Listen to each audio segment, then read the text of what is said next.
Today's story is called Abraham Lincoln. If I asked you what you kept under your hat, you might laugh and say, my head. What else would I keep under my hat? President Abraham Lincoln kept his head under his hat too. You may have seen pictures of a tall bearded man wearing his tall black hat, but sometimes Mr. Lincoln kept something more than his head under there too. Here's the story of what lay beneath Abraham Lincoln's hat. Abraham Lincoln was a busy man surrounded by many other busy men who helped him make important decisions. They grew impatient when they had to wait to meet with the president. So on this particular day, as they waited to see their chief, President Abraham Lincoln, they were not in a good mood. They became even angrier when they entered President Lincoln's office and found him in his rocking chair, his long legs stretched out before him, holding a book and laughing aloud. Each man thought, we are in the middle of a war. Does the president think we have nothing better to do than listen to him laugh? We do not like war. We do not like sending people off to fight. We worry all the time about whether we are doing the best jobs we can. Yet he does not look worried, even though he is in charge of the whole war.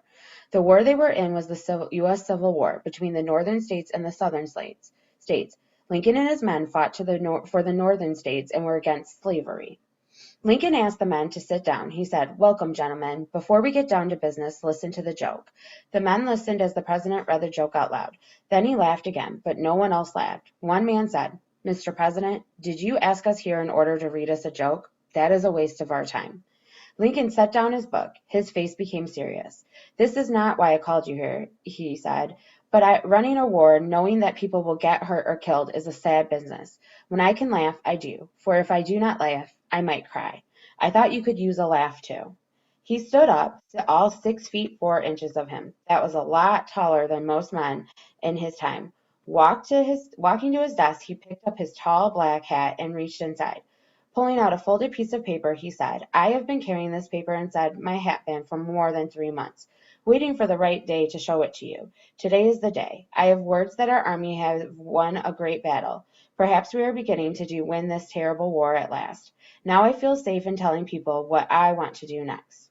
When George Washington, Thomas Jefferson, and others started the United States 100 years earlier, they tried to make a country in which people could be free to do as they wished and to travel wherever they chose to go.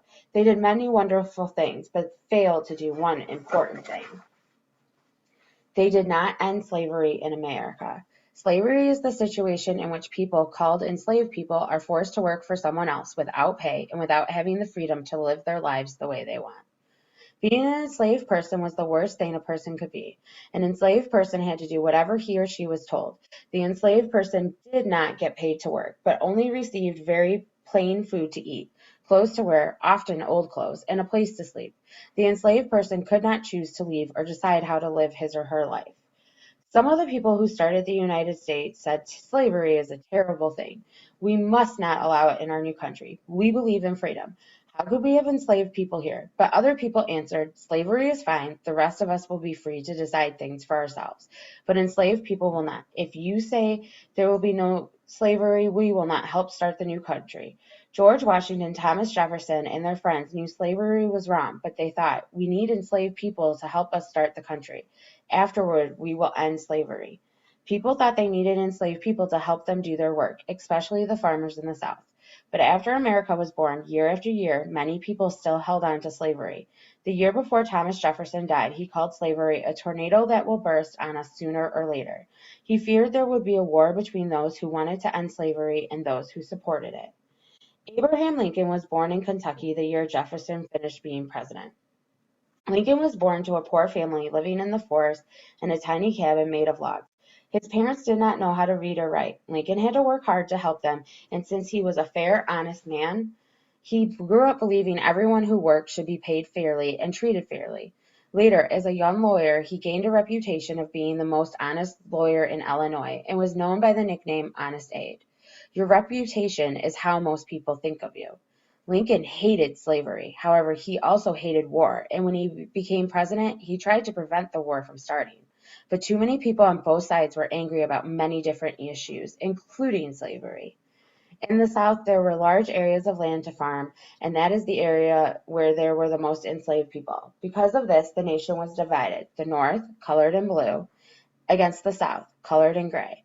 People in the southern states decided, we'll start our own country that allows slavery. The North, with Lincoln as president, refused to let the South do that, saying, we should be one country and we should not allow slavery.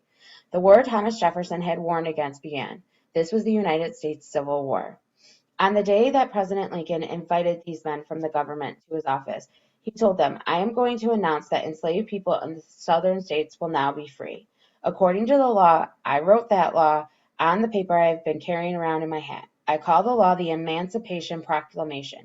I'll proclaim that the enslaved people are emancipated. Anyone who doesn't let them go is breaking the law. President Lincoln went on, everyone must understand that America is truly a land of life, liberty, and the pursuit of happiness, just as Thomas Jefferson wrote. The other men replied, Mr. President, we will gladly listen to your jokes if this is what happens afterwards.